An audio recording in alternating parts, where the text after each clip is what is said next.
Hey guys, the only other video I could find on YouTube shows a 2008 Civic Si. It's the 6-speed transmission. This guy pulled out all of it and he said it's regular thread. So this is the countershaft. This is not regular thread, this is reverse thread. So when you pull this off, you're turning right. It's opposite. It's not righty-tighty. It's actually righty-loosey, lefty-tighty. See that? That's left, that's going tight. This is right, it's coming out. That's loose. Left to tighten in, right to loosen it. This is my setup. That's like 70 bucks or whatever at Harbor Freight. Get your blocks in there to where I use 2x4, 1x will split. But get your, this is still a little bit off. Technically, you'd want to cut off like ½ an inch off these blocks so that these guys go directly in line with the center of this. But I'm not patient, so I just cranked it down. Just be careful that it doesn't pop and drop your whole thing on the floor. So that's for the countershaft. Guy showed a video of how to get this out, that needle bearing. Pop out all the needles, just break the plastic ring in there, pop all those out, and then get your other thing, also Harbor Freight. And so this guy comes right out. Well, actually it doesn't. I'll show you that in a second. Put this thing in here like this. Obviously this will be recessed down in there. Put this in there, put a little pressure on it, and just hit that with your palm, and it'll just go pop. It'll pop this right up, and it does not damage that, by the way. So, this guy, how did I do this? I think, so for this guy, I went from the other side. I flipped this whole thing around, and I put a flat head in there on the back side of this, so I was tapping the rim of it. Just be careful that you don't, you're gonna have to kind of work your way around it, tap, like say this is the opposite side, pretend this is flipped over and we're looking through the, through that shaft hole. Put a flat head in here like this, just wedge it down right on the edge of that, but make sure when you do that, you're gonna tap, you're gonna go to this side, tap, tap, and it'll punch this thing out, from this opposite side, it'll punch it out. But make sure you don't fuck with any of this. So when you get that down in there, make sure your flathead doesn't go in too far or something. Like look in there and just get it right on the edge. You'll be at a slant like this. Just get it right on that edge and tap, tap, and then right on this edge. The seal will be kind of in the way. You'll see it down in there, so your flathead's going to be kind of pushed up against this to grab the edge of that. And then the seal, I just grabbed it with a needle nose, actually. Grabbed it from its edge. Actually, so the needle nose didn't work, but a flathead, you gotta be super careful doing this. Just put your flathead, don't wedge it down in there. Don't do that. Just put it right on the edge and just pull up on it like that. It might slip a couple times. It'll go like, boom, like that. You won't be able to get it. But don't go ramming this down in there to wedge the seal out, because if you screw this edge up, you're not going to have a good seal. So just real light, right on the edge, and just pull like that on the very top of it. You're not trying to pry anything, and watch your edge here too.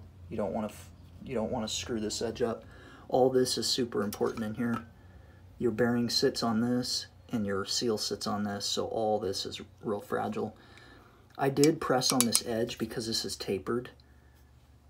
See that? It's tapered, so I could kind of get away with marring this very top edge, but you don't want to mar any deeper than that. So that's that side. These pop right out. Just grab see, right there. That's where I grabbed it with a needle nose. Just pull it. Either pull it straight up or kind of pull it sideways, and it'll just tip out. Same with the other side. These seals are not the same for your diff, so I got my new ones coming tomorrow, and I'm keeping the old shit just like that. It's probably better if you do all this one at a time. Get your kit, find the right shit. This is this guy. Do your, you know, do this bearing first, put that in, then go to this one, do that. That's probably the best way to do it so you don't lose track. Good luck if you pull that out. I hope you got a mechanical mind, because if you pull it all apart, well, you know, even pulling this section off, you know, this stuff's got to get lined up back where it was. Take videos and pictures. Message me if you screw it all up, and I can show you my videos and pictures. That's the reverse idler. This is how I got my shit laid out. These are the case bolts. Doesn't really matter actually, because these are all the same length, except for these two, and they'll only go in, you'll get it. It's a thick spot right here. That's a thick spot. Obviously your short bolt's not going to go in there, and your long one's not going to go in here. But I numbered mine. All these I pulled, these were all the same. I just numbered that as 2. That's what I did here, so I know where they're going. Got to be careful when you clean your edge, when you clean all this, which is what I'm doing. Obviously you get off your heavy shit with a plastic scraper, and when these dull out, cut it with a skill saw again, and you got a sharp edge again. Use plastic, don't use metal. See this? Yeah, that's how you leak transmissions, so pretend that doesn't exist. Take your time and do it right. Here's a plastic, and here's brass. Brass is going to be better, like the final finish, you know, to kind of etch it a little bit. My brother uses steel wool. I wouldn't do that, because you can risk getting some of that shit will shave off. Unless you do that and you're going to blow the whole thing out with cleaner or something. But I got plastic, and I'm just going to air mine out. I'm not going to shoot this with brake fluid or nothing. I thought about it. Not brake fluid, brake cleaner. But there's no real need to. I mean, if you can, unless you had a bunch of metal in here because you blew your shit up, then that's different. But you don't want to get, see that? Like, you don't want to get, you could pull all that out, but you don't want brake cleaner on that. And I wouldn't get brake cleaner on this plastic. Plus, this is glued in. And you don't want shit all over that. And you don't want it down in this shit either. I'm just going to blow it out. Just wipe it and blow it, as long as you didn't have metal fragments.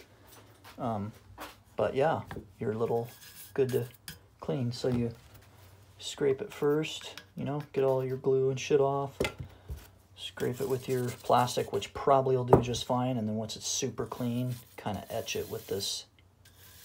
Obviously, that's, yeah.